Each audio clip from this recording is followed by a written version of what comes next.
another gay video. Like, what year are we in? 2026? Oh my god. Usually I don't really post this much this week, but a comment actually made me reconsider just making kind of a rant video more so.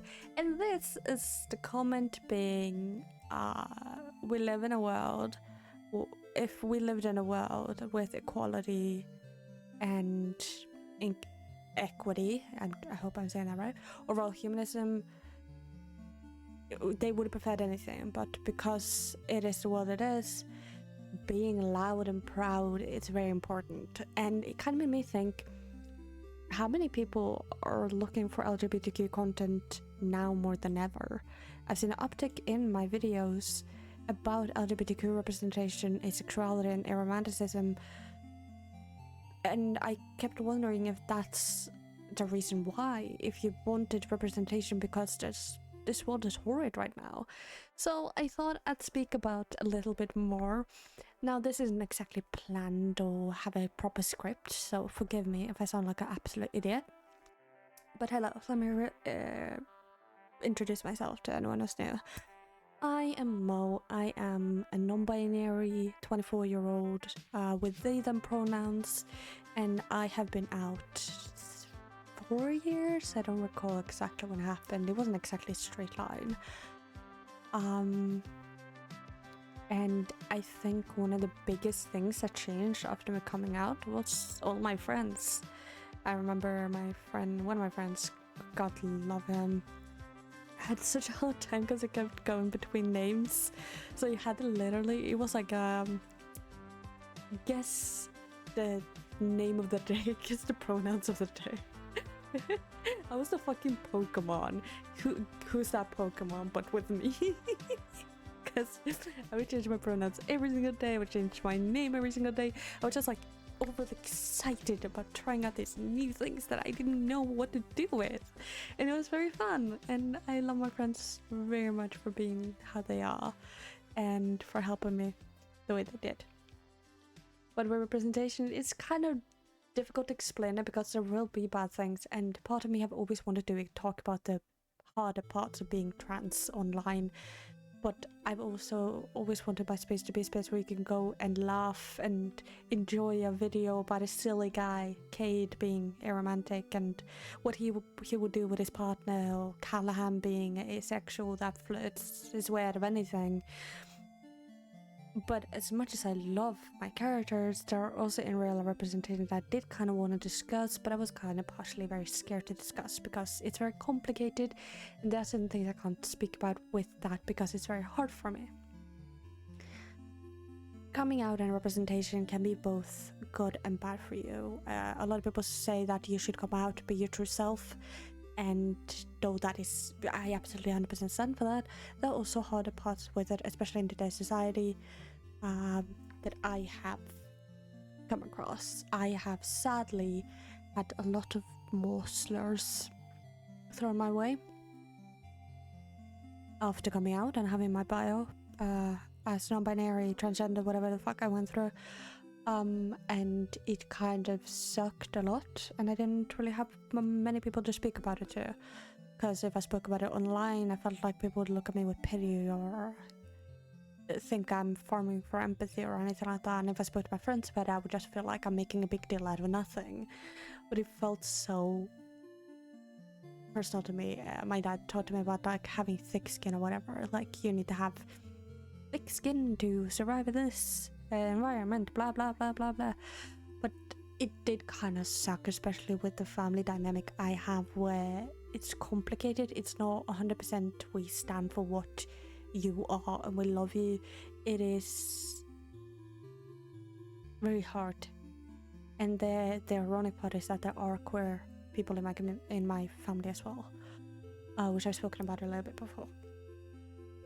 But it is something I wanted to speak about again, because I've tried to brainstorm new ideas for like topics I could make a video about, but at this point there's so many topics in my head that I just thought I'd plop this down and speak about it, like talk about it, just be honest and say something on my mind rather than reading from a script or reading from something in my brain that I thought and had calculated and put down.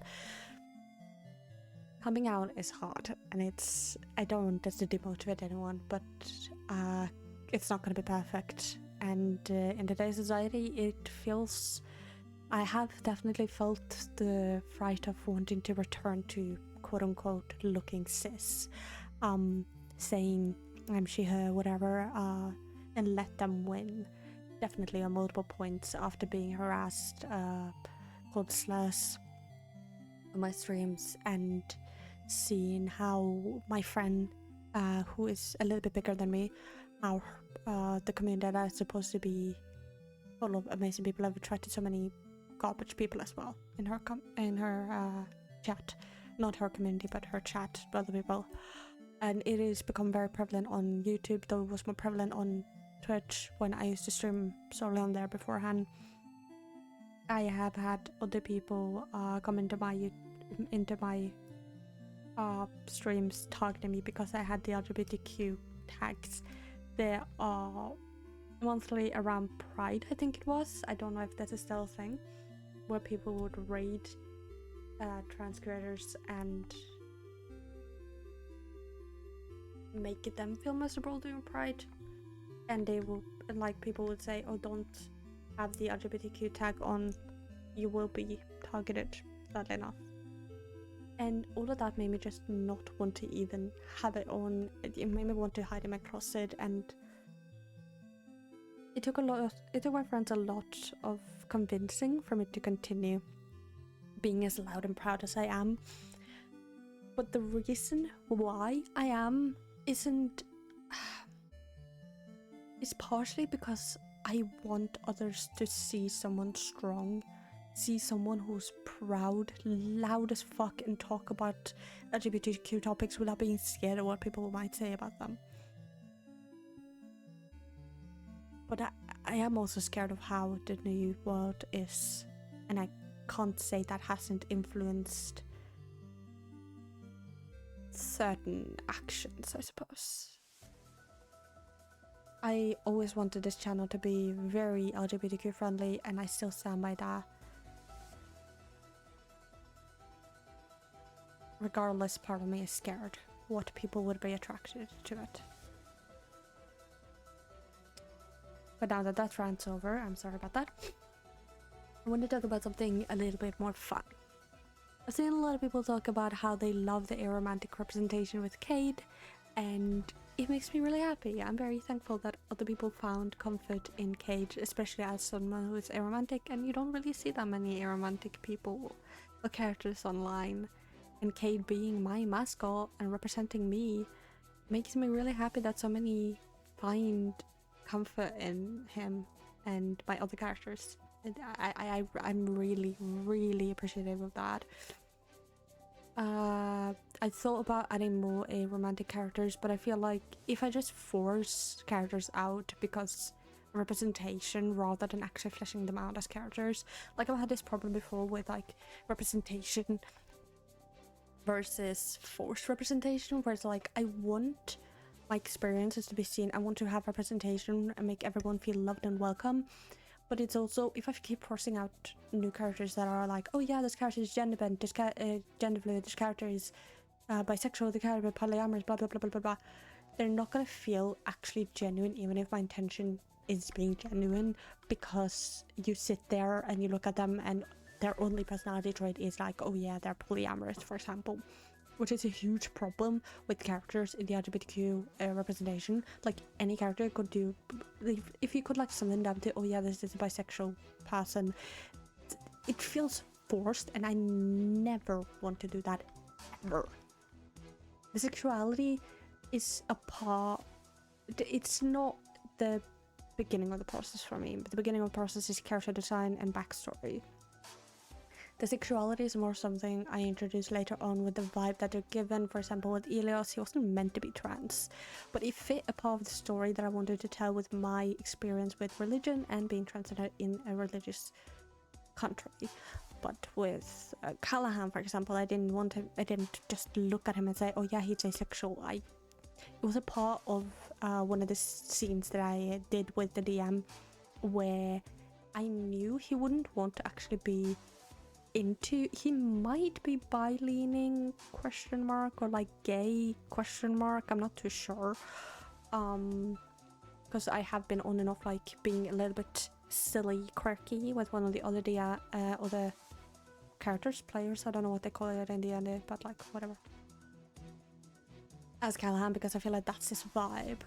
But he is also asexual, and that wasn't a part of it. That wasn't something I put down the minute that I made him. He was first just a guy who was very greedy and all that sort of shit. But the more I thought about it, the more I read into it, I kind of thought it would be very interesting to have that be a part of him, especially in the time era that he was written in, which is like very early on, like 1900s, below that. Pretty sure, I don't remember, I'll ask when.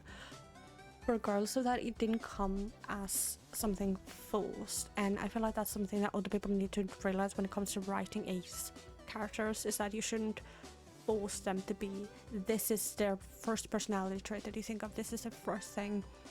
They should have a fleshed out background and personality before you decide their sexuality, because then it's less, at least in my opinion, like, this is no offense to anyone who writes anything like that, but in my opinion it feels like if that isn't the first thing and the only thing, now only being the big words, you speak about and make of them, it'll feel less forced and feel like actual gender representation. And this comes and goes with the kind of person who's writing them as well. If you're writing from experience, for example, I feel like the experience when someone writes, especially for their sexuality, I know I mentioned it so goddamn much, but Callahan was very written after me because I am a very person that flirt. If you came to my streams, you would see me flirting with one of my friends, Kai, all the time. We make backhanded jokes. We used to be way worse at it, to the point where people asked if we were dating.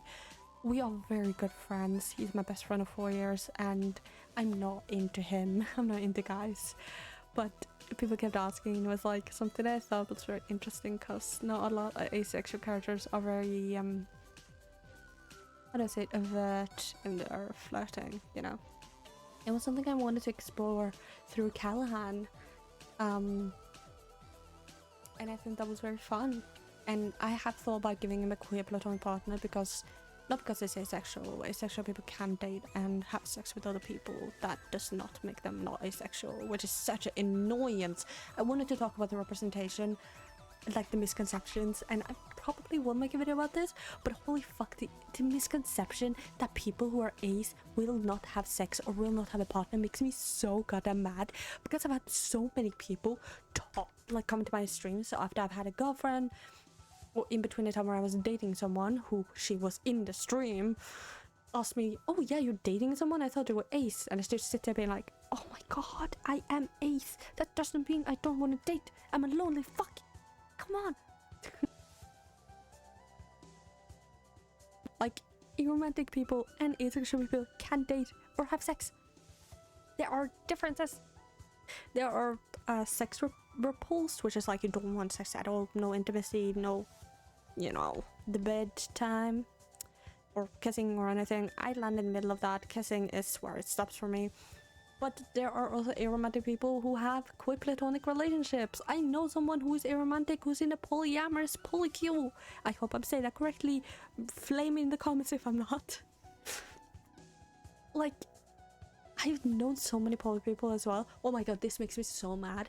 Because one of my best friends, two of my best friends actually, one of them was in a polycule with like a couple other people. And one of them is in a happy polycule with 5-6 other people. I don't remember. I met some of them and they are great people. And I spoke to one of them. And I'm gonna see if, because I follow their channel and they're so cool. They do Pokemon stuff. They're so cool. If they see this video, I am going to feel so embarrassed. Toxic May, yeah. I've been speaking to them so much about it because they have been so helpful in understanding polyamory and understanding it, because for me, one of the things that I thought about was that I might be polyamorous because, you know, I have had attraction to multiple people at several different points, but I was really scared that I wasn't polyamorous because I had issues with jealousy, and I don't know if I would have been able to healthily handle being in a polyamorous relationship with more than one person because of that. And they sat me down, and they were so kind. This was in the middle of the stream. They sat me down and they were like, yo, this is this, and it's okay if you feel jealous, it depends, and like just speaking to me. It was so fucking kind. And they were dating one of my friends at the time as well. I believe they're still dating, but I don't know the term, so I'm sorry if I'm saying anything wrong with that. It was so amazing, it was so cute, and it made me so happy because this person I've known for so goddamn long. We've been in the speedrunning community and they're so freaking cool.